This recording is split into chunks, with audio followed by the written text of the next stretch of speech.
Do not waste this.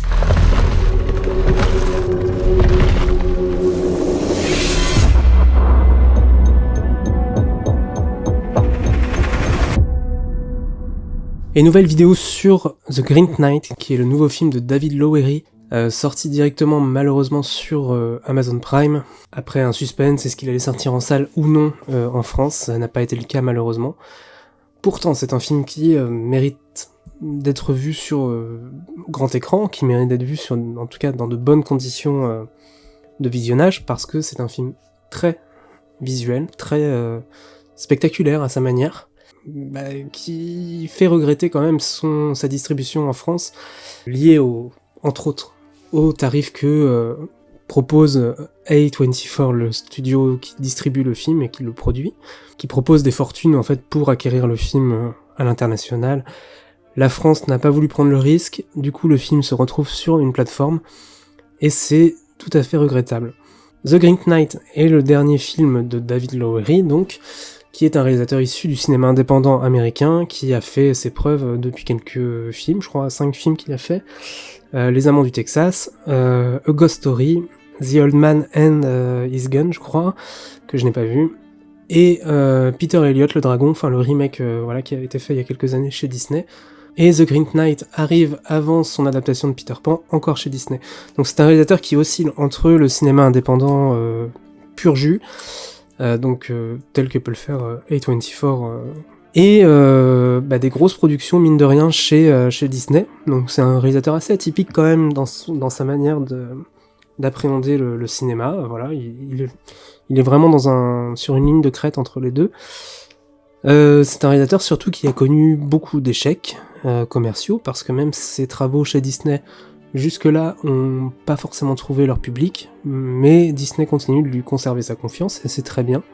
Même si j'avais été assez peu convaincu par son Peter et Elliot le dragon, que j'avais trouvé un peu surfait. Enfin voilà, j'avais pas trouvé je suis très peu convaincu de toute façon par les adaptations live des dessins animés Disney.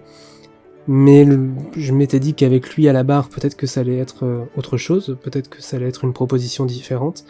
Ça n'a pas été le cas, j'avais préféré ses travaux sur Les Amants du Texas et sur Ghost Story, qui sont de très grands films.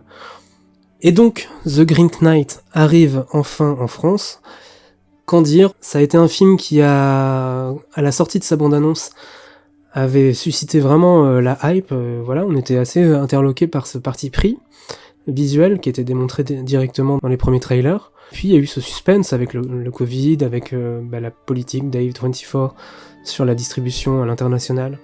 Il y a eu tous ces allers-retours sur ce film qui ont fait que on l'attendait et qu'il est enfin là, et que malgré tout mieux vaut le voir sur Amazon que ne pas le voir du tout.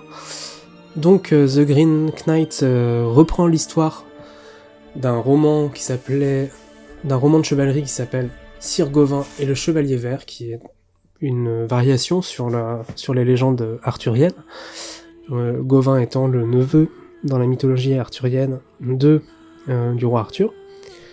Et donc c'est l'histoire de Sir Gawain qui mène une vie un peu oisive, tout en étant chevalier de la table ronde, qui un jour accepte un défi lancé par le Chevalier Vert, une sorte de combat en 2 rounds, pour prouver un peu sa valeur de chevalier, et peut-être écrire sa propre légende face aux autres chevaliers qui, eux, brillent de leur réputation. Voilà, donc c'est un peu le point de départ, c'est basique, on va dire, hein. C'est un récit de chevalerie tout à fait classique. Et d'ailleurs, le traitement scénaristique reste dans ce classicisme d'une certaine manière. Le film prend son temps pour raconter cette quête de Gawain, qui est interprété par Dev Patel, qui avait joué dans Slumdog Millionnaire entre autres. Et le film, vraiment, ne cherche pas à complexifier l'histoire, c'est vraiment une quête intérieure pour trouver le courage en lui, pour comprendre qui il est. Enfin voilà, il y a toute une sorte de parcours très initiatique, très mythologique du personnage à travers de son départ de la table ronde à l'antre du Chevalier Vert. Toute une quête spirituelle en fait qui s'opère. Et scénaristiquement, c'est très très classique, mais c'est sur le traitement visuel que le film prend des risques, on va dire, et peut surprendre, et en tout cas, moi, m'a beaucoup satisfait. Enfin là, j'étais assez impressionné par le rendu visuel, je savais ce dont était capable David Lowery, mais en l'occurrence, j'ai trouvé qu'il s'était un peu surpassé sur cet aspect-là. Le film est assez anti-spectaculaire, les combats sont inexistants, entre le chevalier vert et Gauvin, ça se règle par un genou à terre, et voilà, enfin, du coup, on est vraiment dans le contre-pied de ce que peut faire par exemple Ridley Scott quand il s'empare d'un récit comme celui-ci, parce qu'il s'est jamais attaqué frontalement à la légende arthurienne, mais on voit par exemple avec The Last Duel, qui est sorti cette année, que sa façon d'aborder la quête spirituelle et le combat physique est complètement différente de ce que peut en faire David Lowery ici. Et donc, ce parti pris de non-spectacle est contrebalancé par un traitement visuel hors du commun. Vraiment, il y a des cadres qui sont dingues, ça se compte par dizaines les plans qui m'ont subjugué dans le film. Que ce soit le traitement de l'image, la façon de cadrer, des choix de montage aussi qui sont vraiment assez audacieux. Et j'ai trouvé que c'était un film qui était spectaculaire d'une autre manière. Et c'est vraiment plaisant à regarder, quoi.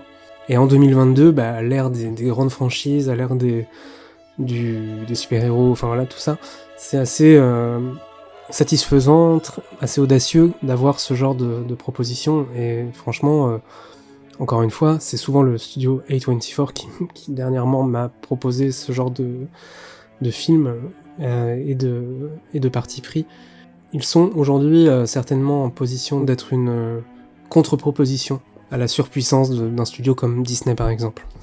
Au niveau de l'interprétation, tout repose essentiellement sur Dev Patel, qui est de toutes les scènes, qui est de tous les plans. Je l'ai trouvé hyper charismatique, j'ai trouvé Enfin, je m'attendais pas à... J'avais le souvenir dans Slumdog Millionnaire d'un garçon un peu chétif, un peu... voilà. Et là, je trouve qu'il en impose quand même en tant que chevalier, en tout cas il est très crédible dans le rôle. Son visage traduit bien l'incertitude, l'élévation qu'il est en train de vivre au travers du film. J'ai trouvé qu'il était très convaincant dans le rôle. On a Alicia Vikander qui joue un double rôle dans le film. C'est une actrice que j'aime beaucoup, que je trouve très singulière, qui paye pas de mine comme ça, mais qui amène quelque chose à son personnage, à ses personnages en l'occurrence. On a Joel Edgerton qui fait une apparition aussi, on a Sean Harris dans le rôle du roi Arthur, Sean Harris avec ce visage très particulier, enfin voilà, j'aime beaucoup. Donc voilà, on a un casting assez large, mais qui est porté par Dev Patel magnifiquement. Si on devait reprocher quelque chose au film, et le film n'est pas exempt de défauts, ce serait peut-être une certaine langueur qui est peut-être trop étirée par moments. Moi, c'est ce que j'ai ressenti en tout cas. C'est peut-être ce qui m'a sorti même par moments du film. À la fois, ça participe aussi à cette atmosphère qui est proposée. Donc c'est peut-être un juste milieu qu'il aurait fallu, en tout cas à mon sens. Mais très honnêtement, ça ne plombe pas non plus le film, ça reste un film qui est hors du commun. J'assume complètement le terme. Ça reste un film complètement atypique, une proposition complètement atypique en 2022, que de faire un film sur les légendes arthuriennes par ce parti pris. Donc rien que pour ça, n'hésitez pas à le regarder sur Amazon Prime. Si vous avez la chance d'avoir un vidéoprojecteur et un grand écran, c'est encore mieux. Mais c'est un film qui mérite d'être vu, dans tous les cas. C'est une proposition qui mérite d'arriver à son public. Donc n'hésitez pas à aller le voir sur Prime, n'hésitez pas à me dire en retour ce que vous en aurez pensé, et n'hésitez pas à vous abonner à la chaîne. Allez, ciao!